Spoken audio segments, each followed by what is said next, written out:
सखर से आपको अपडेट करेंगे, जहां divisional bureau chief Asghar Siddique Mehar की रिपोर्ट के मुताबिक शेख बिरादर सरापा एहतजाज है। घोटकी की तहसील डहरकी में सिंध शेख अलायंस की जानिब से शिकारपुर की विरोही बिरादरी के खिलाफ एहतजाज।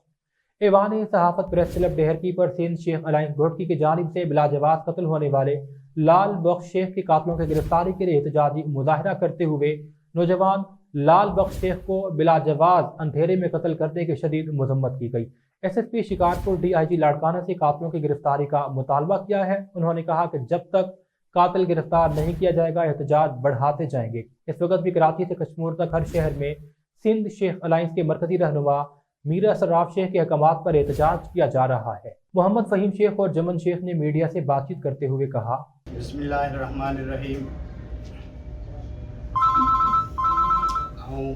मोहम्मद जुमन, सिंध शेख अलायंस मरकज़ी नायब सदर।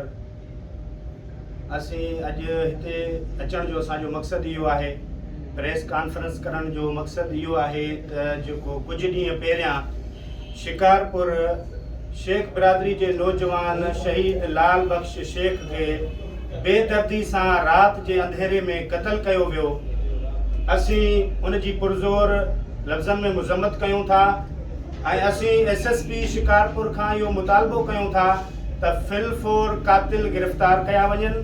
बिरोही नवीद बिरोही कातिल आहे जंहिंजे मथां FIR बि थियल आहे ऐं उहे वाहिद बिरोही ते बि FIR थियल आहे। उहे ॿई कातिल घुमंदा था वतन ऐं सरेआम उते शेख बिरादरी खे धमकियूं ॾींदा था वतन ऐं दहशतगर्दी शिकारपुर में उरूज ते पखेड़जी चुकी आहे। ऐं जेका शेख बिरादरी जा नौजवान उते रेड़ियूं हलाइनि था पिया, ठेला लॻायूं बीठा आहिनि, उन्हनि खे बि धमकायो थो वञे, उन्हनि खे कारोबार बंदि करण जूं धमकियूं ॾिनियूं थियूं वञनि।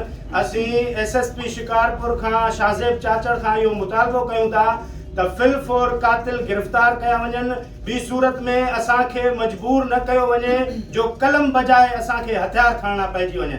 ऐं असीं DIG Larkana, SSP Shikarpur, IG Sindh ऐं सभिनी वस वारनि खां इहो मुतालबो कयूं था त फिलफोर कातिल गिरफ़्तार कया वञनि।